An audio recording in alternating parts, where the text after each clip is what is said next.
I used to believe that hard work and honesty were enough to succeed, that if you gave your best, life would eventually reward you. But that was before I met Clara, the woman who taught me that some people will destroy anyone to get ahead. When I joined the company, Clara was the first person to welcome me. She was charming, confident, and always smiling, the kind of person everyone liked instantly. We clicked right away. Lunch breaks, late nights at work, and endless conversations about our dreams.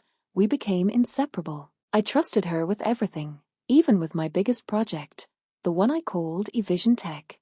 Vision Tech was my dream. I spent nights working on it, missing family dinners, skipping weekends, and living off coffee and hope. It was more than just a project. It was my way to prove that I belonged, that my work mattered. And when the CEO announced a new senior management position, I knew this was my chance. Clara encouraged me every step of the way. She told me I deserved it, that she was proud of me. But behind that warm smile, she was hiding something darker: envy. One Friday evening, I left the office late as usual. My project files were safely saved on the company's shared drive. When I came back on Monday, everything was gone. All my code, all my data, every draft, deleted. I was devastated. Clara was the first to help. She comforted me, stayed late, acted like a true friend. But when the day of the big presentation came, she walked into that conference room with a confident smile and presented my project as her OWN. My hands shook as she confidently explained my designs, my code, my research, word for word. Everyone applauded. The CEO smiled, and I just sat there, silent, watching my own dream slip through my fingers.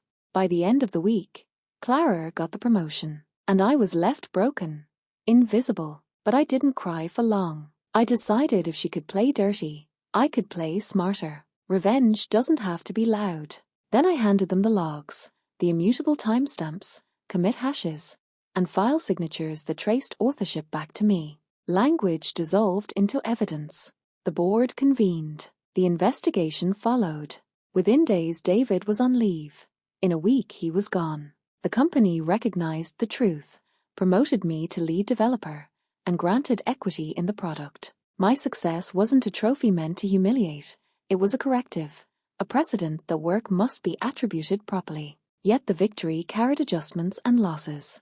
The awkward apologies, the executives' public statements about culture change, the colleagues who wished they had acted differently. Still, the product launched, clients paid, and the architecture of attribution I'd forced into the light-protected future builders. The lessons stayed with me. Systems that record, not stories that perform. Preserve justice. Be patient, document, and let evidence speak louder than accusations. That is how a house built on illusion collapses, quietly and irrevocably, when the solid truth is finally shown.